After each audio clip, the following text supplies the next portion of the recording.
We're on a mission to build the largest luxury Airbnb business in Japan, starting with only $60,000. Where it's sitting here currently is I need to go through and I need to build relationships with more investors first of all, but also family offices too. So I'm going to compile a list here. By the way, we have two partners in the business. One that's already got a bunch of Airbnbs he's been doing for a long period of time. He's been very successful in Airbnb, and we're just going to take a lot of the systems that he's built and implement them into our Airbnb business here in Japan. And then another partner who's had a lot of success in starting and owning and growing very large companies, very large companies. And he's going to help us with raising capital because he's got a lot of very wealthy friends who are also interested in investing in the company, in properties that we're going to buy, all this kind of stuff. And on the flip side, while I'm here in Canada too, I'm going to help him with raising capital as well. I'm going to go have conversations with more family offices. I'm going to have more conversations with personal private investors, all this kind of stuff, and just move the bar as far as we can. The strategy for how we're going to grow this company is that the initial amount of money that we're going to go and raise is going to be likely entirely equity. However, the unique thing to real estate is when you raise equity specifically, you can tie the equity to the real estate directly and not to the actual company itself. Because of this, we won't actually have to give up equity in the company itself, and we'll be able to grow the company to a certain level, and we won't have to worry about giving up the value in the company. So once our company is able to show high enough revenues, then we'll be able to just raise debt for all the following transactions that we would want to do. We'd still raise equity from time to time, depending. However, in our case, once we hit an early goal of our goal to raise this year is about $5 million.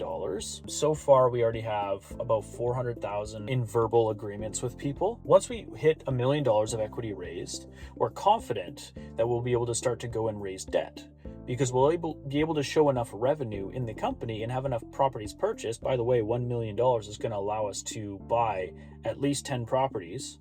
So once we're able to show that our portfolio is generating the income that we're expecting it to generate with that $1 million, then going and raising debt just so that we can purchase more property is going to be a no-brainer for a lot of these lenders, whether it's a lender in Canada, whether it's a lender in the States, whether it's a lender in Japan, whether it's a lender in China. We will go and we will find the money, and we will continue to grow this company at an exponential rate because we've already built all the systems that we need to scale this up. And by the way, we can do this without actually buying properties that we need to renovate. We still will buy properties that we want to renovate. It adds risk to it, but it also adds profits. It's just for the first 10 properties, we just want to buy turnkey type property or like brand new kind of property, because then all we have to do is we've bought the property, it's already in a good spot, we just furnish it, we put it on Airbnb, that's it. That's all we have to do. And then as we're more established,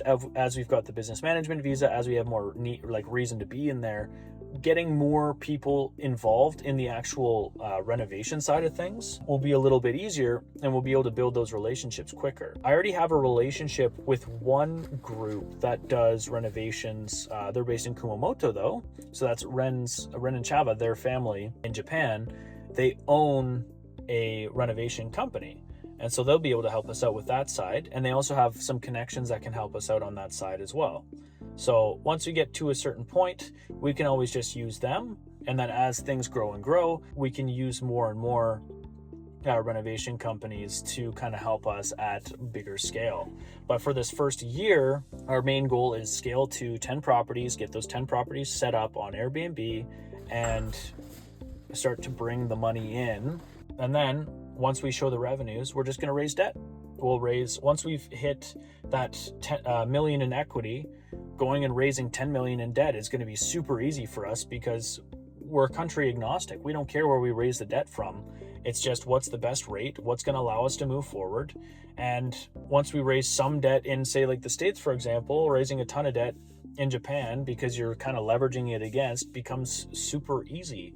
So yeah, I mean, we already know what the market is, we know everything else, and that's just where it's at right now. But for the meantime, I just need to do the work.